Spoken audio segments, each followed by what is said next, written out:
بسم اللہ الرحمن الرحیم الحمد للہ رب العالمین والصلاة والسلام علی سید الانبیاء والمرسلین وعلی آلہ واصحابہ اجمعین اما بعد فاعوذ باللہ من الشیطان الرجیم بسم اللہ الرحمن الرحیم انا نحن نزلنا الذکر وانا له لحافظون وقال النبی صلی اللہ علیہ وسلم خیرکم من تعلم القرآن وعلمہ او کما قال علیہ الصلاة والسلام۔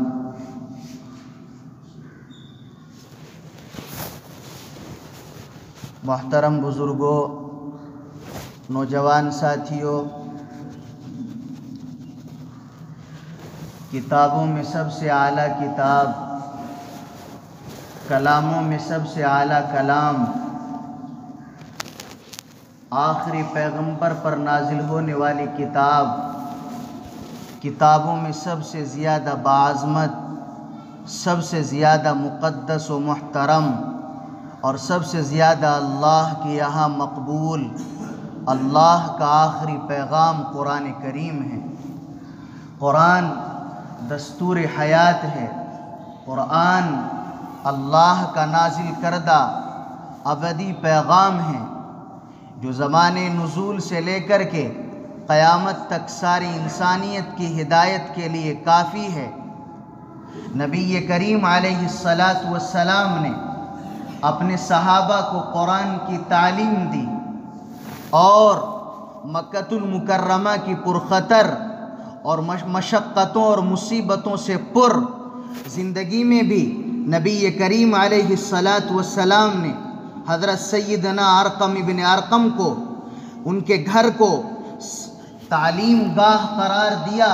اور حضرات صحابہ کرام کی اس مقام پر رہ کر تربیت فرمائی اور ایسی مثالی تربیت فرمائی کہ ان کے دلوں کو حب دنیا سے خالی کر دیا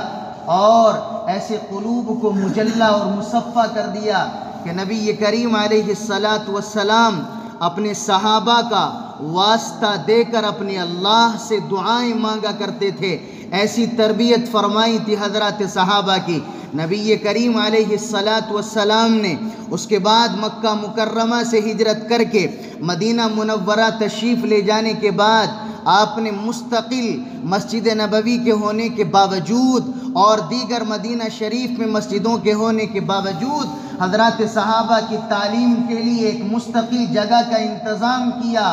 صفہ جس کو کہا جاتا تھا، اس مقام پر حضرات صحابہ متعلم کی حیثیت سے قیام کرتے تھے۔ کچھ صحابہ وہ تھے جن کا گھر کا نہ در تھا، نہ ان کا کوئی کاروبار تھا، نہ ان کا زندگی کا کوئی کام تھا۔ ان کا کام تھا نبی کریم علیہ السلام کی زبان رسالت سے نکلنے والے فرمودات اور آپ کے ارشادات کو یاد کرنا اور امت کے افراد تک پہنچانا۔ اللہ تعالیٰ قرآن کریم جو نازل فرما رہے ہیں، جو آیات اپنے پاک پیغمبر پر نازل کی جا رہی ہیں، ان آیات کو یاد کرنا اور امت کے افراد تک پہنچانا آپ نے تعلیم کا انتظام کیا ہے۔ مجھے یاد پڑتا ہے حضرت مولانا سید ابو الحسن علی ندوی نور اللہ مرقدہ نے ایک عظیم الشان اجلاس سے خطاب کرتے ہوئے ایک موقع پر آپ نے فرمایا تھا کہ مسلمانوں، اگر تم اسے ضروری سمجھتے ہو کہ قرآن کریم تمہارے لیے ضروری ہے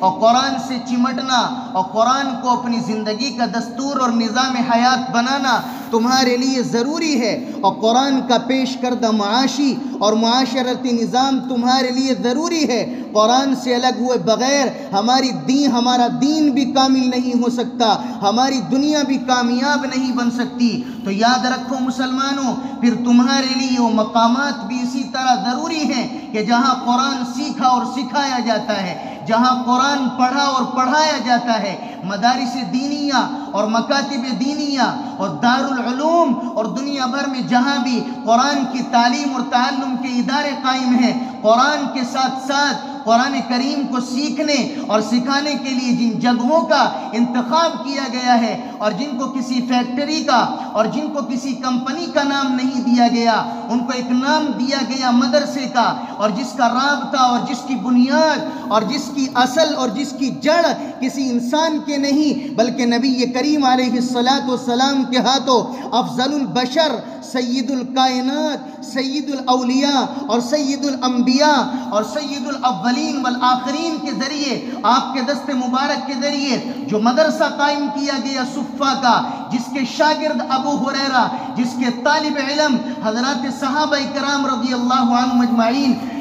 دنیا میں قائم ہونے والے کسی مقام پر کوئی بھی مکتب ہو، کوئی بھی مدرسہ ہو، ہر ایک کی بنیاد اور ہر ایک کی اصل اس صفہ سے جا کے ملتی ہے جس کو نبی کریم علیہ السلام نے اپنے دست اقدس سے قائم فرمایا تھا۔ اس لیے ضروری ہے قرآن کے ساتھ ساتھ مدارس دینیہ بھی، اور پھر آپ نے آگے اپنی تقریر میں فرمایا تھا کہ مسلمانوں، جب تمہارے لیے قرآن اور تمہارے لیے مدارس دینیہ ضروری ہے تو یاد رکھو اس بات کو، پھر تمہارے لیے علماء بھی ضروری ہیں، پھر تمہارا کام حفاظ کے بغیر نہیں چل سکتا۔ قرآن کو سیکھنے والے، قرآن کو جاننے والے، مسائل قرآن اور علوم قرآنی کو اپنے سینوں میں رکھنے والے، جیسے قرآن تمہارے لیے ضروری ہے، اسی طرح علماء کا وجود اور علماء کا باقی رہنا تمہارے دین، تمہارے ایمان اور تمہارے عقائد کی سلامتی کے لیے بے انتہا ضروری ہے۔ اگر علماء کسی مقام پر نہ رہیں، اگر یہ مدارس و مکاتب کسی مقام پر نہ رہیں،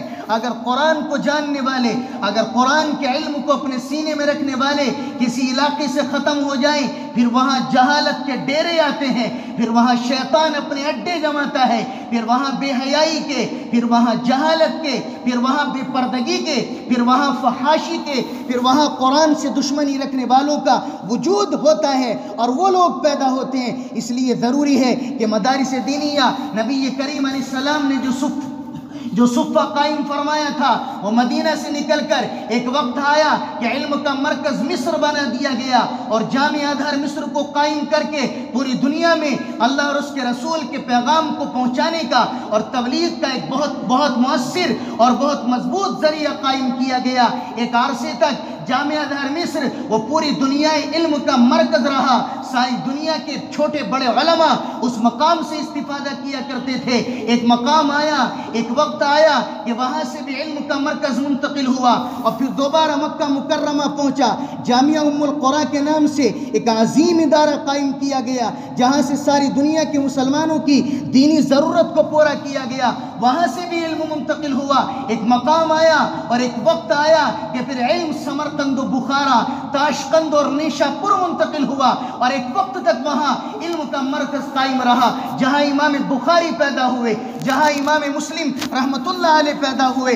ایک وقت تک وہ علم کا مرکز قائم رہا، اور ساری دنیا سے اس نے جہالت کے اندھیروں کو مٹایا، اور ساری دنیا میں قال اللہ اور قال الرسول اور قرآن اور حدیث کے علم کو پھیلایا، اور ایک عرصے تک وہ علم کا مرکز قائم رہا۔ اس کے بعد اللہ کی نظر عنایت ہوئی غیر منقسم ہندوستان یعنی بر صغیر پر، اللہ تعالیٰ نے پھر علم کا مرکز ہمارے ہندوستان میں قائم کیا۔ کون جانتا تھا قاسم نانوتوی کو؟ وہ ایک غریب انسان محمد قاسم، جس کا نام اور جس کو ایسی تواضع اللہ نے عطا فرمائی تھی، یہ فرمایا کرتے تھے کہ اگر قاسم کے دامن علم، اگر قاسم کے نام پر چند حروف علم کے حروف کا دھبا نہ ہوتا تو کوئی دنیا کو معلوم بھی نہ ہوتا کہ قاسم کہاں پیدا ہوا اور قاسم کہاں جا کے دفن ہو گیا۔ یہ چند حروف علم کے اللہ نے مجھے عطا فرمائے ہیں تو دنیا کو قاسم کی خبر ہو گئی ہے۔ ان کے دل میں ڈالا۔ 1834 عیسوی میں لارڈ میکالے ہندوستان میں آیا، اور آ کر کے اس نے پورے ہندوستان کا جائزہ لیا،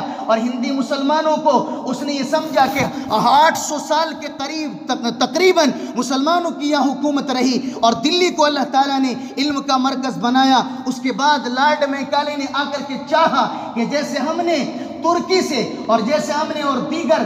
دیگر ممالک سے اسلام کے نام کو ختم کر دیا، جیسی تاریخ ہم نے اسپین میں دہرائی تھی کہ وہاں 5 مسلمان اور 2 مسلمان بھی اللہ کا نام لینے والے باقی نہ رہے تھے، جیسا ہم نے کیا سمرقند و بخارا کے ساتھ کہ 70 سال تک کوئی اللہ کا نام لینے والا بھی باقی نہ رہا۔ اگر کسی نے لفظ اللہ بھی بآواز بلند کہا، چوراہوں پر کھڑا کر کے اس کو گولی مار دی گئی۔ اگر کسی کے بچے نے السلام علیکم کہا، اس کے ماں باپ اور پیرنٹس کو بلا کر سر عام شوٹ کر دیا گیا اور ختم کر دیا گیا، اور تعزیر کے طور پر یہ فرمان جاری کر دیا گیا۔ اگر کسی کے بچے نے اسلام کا کوئی لفظ بولا، قرآن کا کوئی لفظ بولا، اللہ کا نام بھی اگر اپنی زبان سے لیا، اس کے خاندان کو تہ تیغ کر دیا جائے گا۔ فرانس میں، اسپین میں بہت بڑے بڑے مدارس قائم تھے، دارالعلوم سے کہیں بڑے مدرسے سینکڑوں کی تعداد میں موجود تھے، لیکن علم کی ناقدری اور علماء کی ناقدری،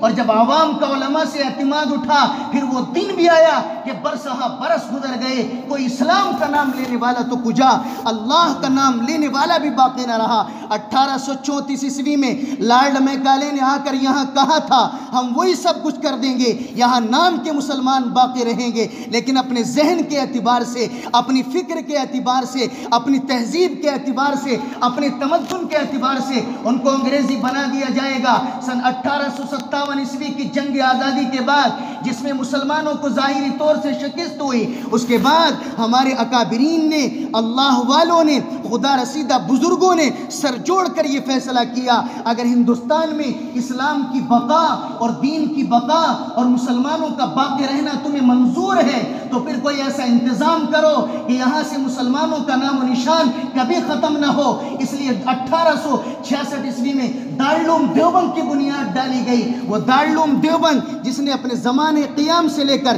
دنیا جانتی ہے ان سفید فام انسانوں کو اور سیاہ دل انسانوں کو جنہوں نے ترکی حکومت کے خلیفہ سلطان بن عبد الحمید کو گھیرنے کے بعد کہا تھا کہ سلطان اپنے خلافت سے دستبردار ہو جاؤ، سلطان اپنے تمام تر اختیارات کو چھوڑ کر ہمارے غلامی اختیار کر لو، اس لیے کہ اب تمہاری مثال اس طرح کی ہے کہ جیسے زبان 32 دانتوں میں گھری ہوئی ہوتی ہے، اس کے لیے دانتوں سے نکلنے کا کوئی راستہ موجود نہیں ہوتا۔ سلطان عبد الحمید کو انہوں نے جو کہا تھا اللہ کو ایسے ہی منظور تھا، انہوں نے ایسے کیا، اور ترکی حکومت کے خلافت کے ٹکڑے ٹکڑے اور تار تار بکھیر دیے گئے۔ لیکن حضرت سلطان بن عبد الحمید نے جو جواب دیا تھا وہ جواب سونے کے پانی سے لکھنے کے قابل ہے، اور تاریخ کے اوراق میں قیامت تک کے لیے اس کو محفوظ کر دیا گیا۔ سلطان نے کہا تھا بے شک ہماری مثال، بے شک خلافت اسلامیہ کی مثال اور بے شک ہمارے موجودہ حکمرانوں کی مثال ایسی ہے کہ جیسے زبان 32 دانتوں میں گھری ہوئی ہوتی ہے،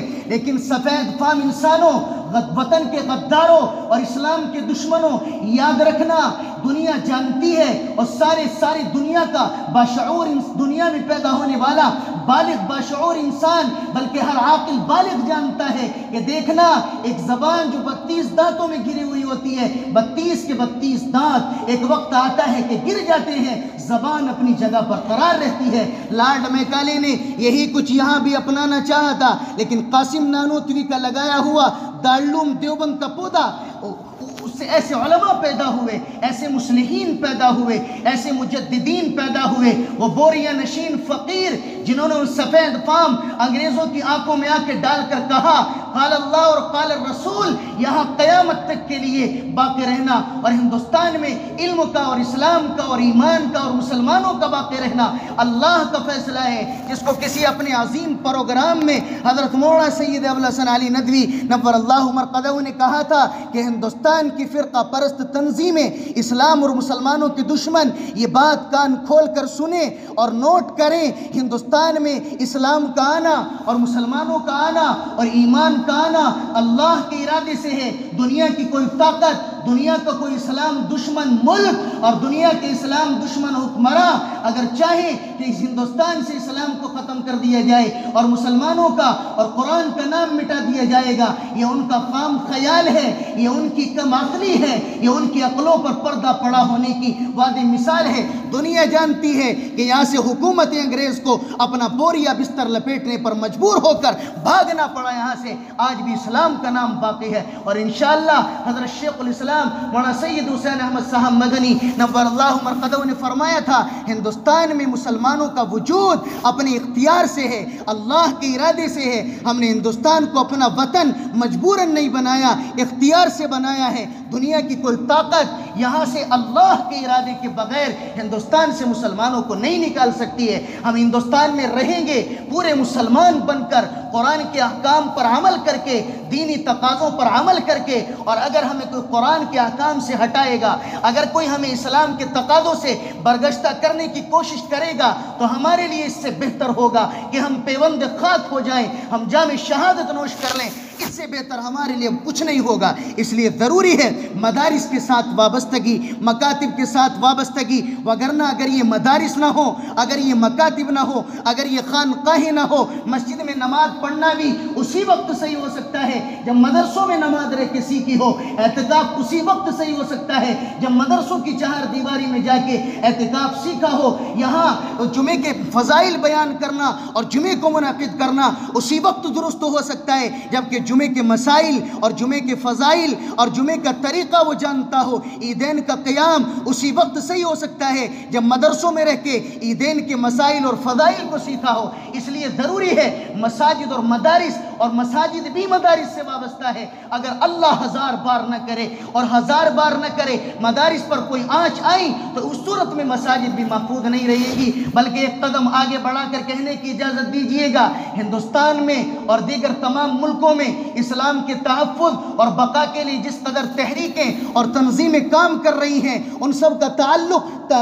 تعلق مدارس سے وابستہ ہے۔ یہاں جمعیت علماء ہند ہو، مسلم پرسنل لا ہو، اور ایک قدم آگے بڑھ کر جس کا فیض عام اور تام ہوا اور سینکڑوں سے زیادہ ملکوں میں پہنچا، وہ تبلیغی جماعت جس کا اخلاص اور جس کی للہیت اور جس کا اللہ کے لیے چلنا پھرنا وہ ساری دنیا جانتی ہے۔ اگر تمہیں معلوم ہے تو جاننے کی کوشش کرو، وگرنہ تاریخ کے اوراق کنگھال کر دیکھو۔ وہ سادے سے انسان، وہ کمزور انسان، وہ مولانا الیاس صاحب کاندھلوی رحمۃ اللہ علیہ، وہ بھی مدارس کے فیض یافتہ، ان کے فرزند ارجمند حضرت مولانا یوسف صاحب کاندھلوی اور ان کے بعد سے لے کر اکابرین تبلیغ، وہ سب دارالعلوم کے اور مظاہر علوم کے اور مدارس کے فیض یافتہ تھے اور علماء تھے جنہوں نے اپنے علم کی بنیاد پر، اللہ والوں سے تعلق کی بنیاد پر ایک نظام کو قائم کیا، اور جس نظام کی وسعتوں کا کیا کہنا کہ اکثر دنیا کے ممالک میں، اسلامی تو چھوڑیے غیر اسلامی ممالک میں اس کا فیض پہنچا اور لوگ جوک در جوک مسلمان ہوئے۔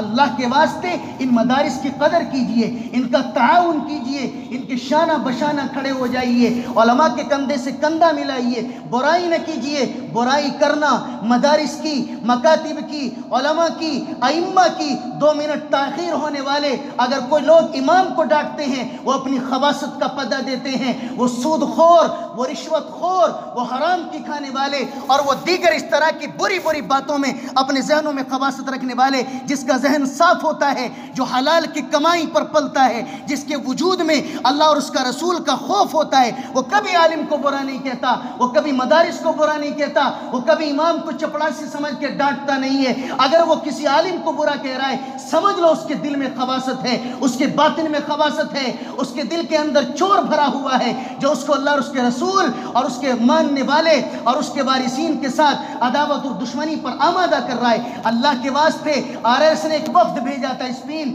کہ اسپین میں ایک زمانے تک مسلمانوں کی حکومت رہی، برسہ برس مسلمانوں نے حکمرانی کی ہے، آخر کیسے اسپین سے مسلمانوں کے نام و نشان کو مٹا دیا گیا۔ RSS کا وفد گیا اسپین اور وہاں کے لوگوں سے جا کے معلوم کیا کہ بتاؤ ہم بھی ہندوستان سے مسلمانوں کے نام و نشان کو مٹانا چاہتے ہیں، آخر کیا طریقہ ہو سکتا ہے ہندوستان سے اسلام اور قرآن کے نام کو ختم کرنے کا۔ اہل اسپین نے ان کو جو جواب دیا تھا وہ کان کھول کر سنیے، اور وہ افراد سنیں جو ایئر کنڈیشن روم میں بیٹھ کر، جو اپنی بیٹھکوں پر بیٹھ کر، جو سیلریاں لے کر کے بڑی بڑی حکومت وقت سے ان کی زبان بولتے ہیں، ان کے گن گاتے ہیں، مدارس کو برا کہنے والے اور علماء کو برا کہنے والے۔ اہل اسپین نے جواب دیا تھا کہ ہم نے اسپین سے اسلام اور قرآن کو ایک دم ختم نہیں کیا، ہم نے عوام میں گھس کر عوام کو علماء سے بدظن کیا، ان کے ذہنوں کے اندر علماء کی طرف سے برائی ڈالی، مدارس کی طرف سے برائی ڈالی، اور جب ہم اس میں کامیاب ہوئے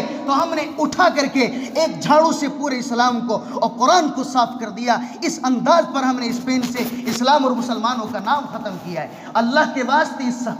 اس سازش سے بچیے گا، اس سازش کا حصہ نہ بنیے گا، جانے اور انجانے میں ان کے اعلی کار نہ بنیے گا۔ ان کا مقصد ہے علماء کو برا کہنا۔ فی نفسی اگر کسی عالم میں کوئی خرابی ہے اللہ کے واسطے نظر انداز کیجئے۔ اللہ کے نبی کی ایک حدیث، اللہ کے نبی نے فرمایا اللہم انی اعوذ بک من خلیل ماکر اذا رأى حسنة دفنها و اذا رأى سیئة ازاها۔ اے اللہ میں ایسے دوست سے پناہ چاہتا ہوں جب کوئی نیکی دیکھے تو اس کو دفن کر دے اور اس کا تذکرہ بھی نہ کرے، اور جب کوئی برائی اس کی نگاہ میں پڑے تو اس کو بڑا چڑھا کر کے دنیا والوں کے سامنے پیش کرے۔ ایک خرابی آپ کو نظر آ گئی، آپ نے ڈھنڈورا پیٹ دیا، آپ محلے میں کٹورا لے کر پھر گئے بجاتے بجاتے فلاں عالم میں یہ خرابی ہے، فلاں مدرسے کے ذمہ دار میں یہ خرابی ہے۔ اللہ کے واسطے چھوڑیے ان کی برائیوں کو۔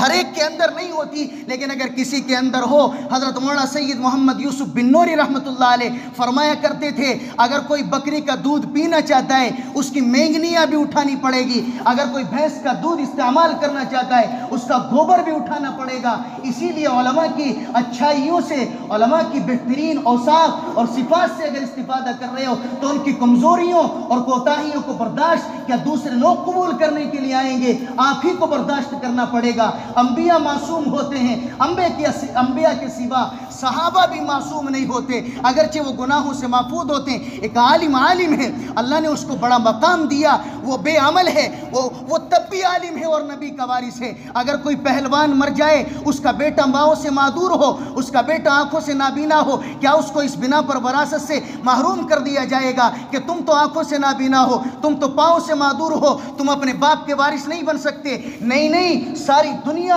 اور سارے دنیا کے انسان کہیں گے کہ نہیں، اگرچہ باپ پہلوان تھا، اگرچہ باپ خوبصورت تھا، اگرچہ باپ ذہین اور سمجھدار تھا، لیکن اس کی اولاد اگر پاؤں سے معذور ہے، اگر آنکھوں سے معذور ہے، اگر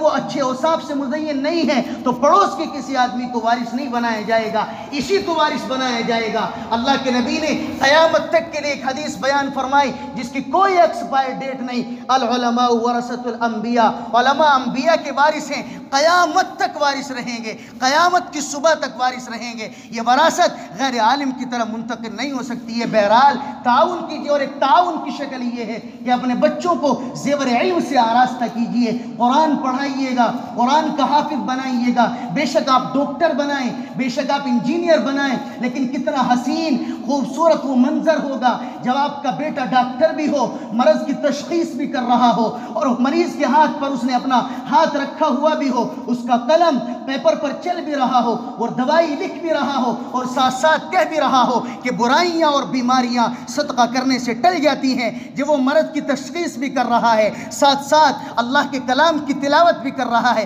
وہ انجینئر ہے، نقشہ بنا بھی رہا ہے، ساتھ ساتھ اللہ کے کلام کی تلاوت بھی کر رہا ہے۔ اس لیے اپنے بچوں کو اللہ کے واسطے قرآن کا حافظ بنائیے گا، اپنے پوتوں کو، اور اگر آپ خود حافظ نہیں ہیں، آپ قرآن پڑھے ہوئے نہیں ہیں، تو ابھی سے عہد کر لیجئے گا اور تہیہ کر لیجئے گا کہ ہم قرآن پڑھیں گے، قرآن اپنے بچوں کو بھی پڑھائیں گے۔ کوئی عمر قرآن سیکھنے کی نہیں ہے کہ محدود و 20 سال کے بعد کوئی قرآن نہیں سیکھ سکتا۔ اس لیے اللہ تعالیٰ سے دعا بھی فرمائیں، پروردگار عالم ان مدارس کی، مکاتب کی، خانقاہوں کی اور تبلیغی مراکز کی حفاظت فرمائے، اور چند مٹھی بھر فرقہ پرست تنظیمیں جو یہاں سے اسلام اور مسلمانوں کے نام و نشان کو ختم کرنا چاہتی ہیں، وہ سمجھ لیں کہ ہم نے اس قوم سے لوہا لے رکھا ہے، ہم ان اکابرین کی روحانی اولاد ہیں جن کی حکومت میں سورج غروب نہیں ہوتا تھا۔ تمہارا سورج کبھی بہار میں، کبھی فلانی جگہ، کبھی گجرات میں ٹمٹما جاتا ہے، کبھی وہاں غروب ہو جاتا ہے۔ یہ حکومتیں ہمیشہ کے لیے نہیں بنتی، عدالتیں ہمیشہ کے لیے قائم نہیں ہوتی، ختم ہو جاتی ہیں چند سالوں کے بعد۔ لیکن یہ تشویش کی ضرورت ہے، مایوسی کی ضرورت نہیں ہے، کوئی طاقت یہاں سے اسلام کو ختم نہیں کر سکتی ہے۔ اللہ تعالی ہم سب کو قرآن اور مدارس کے ساتھ محبت نصیب فرمائے اور ہماری مغفرت کا ذریعہ بنائے۔ ایک ضروری اعلان آپ حضرات سے کرنا ہے، وقت ہو گیا ہے۔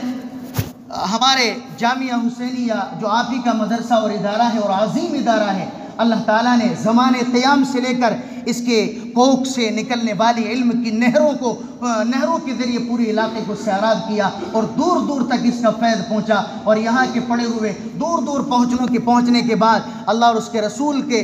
نام کے ذریعے لوگوں کی ہدایت کا ذریعہ بنے اور لوگوں کو قرآن اور حدیث کی تعلیم دی۔ ایک آخری بات، چند دنوں سے یہاں مصطفی آباد میں حصول یابی کا کام چل رہا ہے۔ سالانہ اجلاس کے موقع پر آپ حضرات جو مدرسے کا تعاون فرماتے ہیں وہ سلسلہ جاری ہے، اور آج آخری دن ہے۔ کل 16 اور 17 مارچ بروز بار اور اتوار آپ کے جامعہ کا عظیم الشان سالانہ اجلاس ہے۔ آپ سبھی حاضرین سے شرکت کی بھی پرخلوص درخواست ہے اور دعا کی بھی درخواست ہے، اللہ تعالیٰ اجلاس کو کامیاب فرمائے اور موسم کو بھی سازگار فرمائے۔ تو اس لیے آپ حضرات میں سے جن حضرات نے ابھی تک مدرسے کی رسید نہ بنوائی ہو، تو جمعے کے بعد ہمارے حضرت قاری محمد عارف صاحب یہاں تشریف فرما ہوں گے، تو حضرات رسیدیں بنوا لیں، اور بھی سبھی حضرات کو چاہیے کہ وہ بھی مدرسے کا تعاون فرمائیں۔ اللہ تعالیٰ آپ کے عطیات کو قبول فرمائے، آمین۔ وآخر دعوانا الحمدللہ۔